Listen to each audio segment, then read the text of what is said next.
بسم اللہ الرحمن الرحیم۔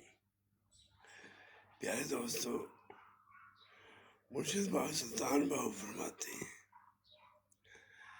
کہ اپنے دل میں اللہ کے علاوہ کسی کو مت رہنے دو۔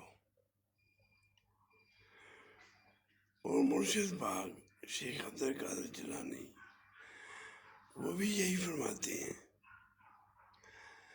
کہ غیر اللہ کو اپنے دل پہ حرام کر لو، کہ اللہ کے احکام،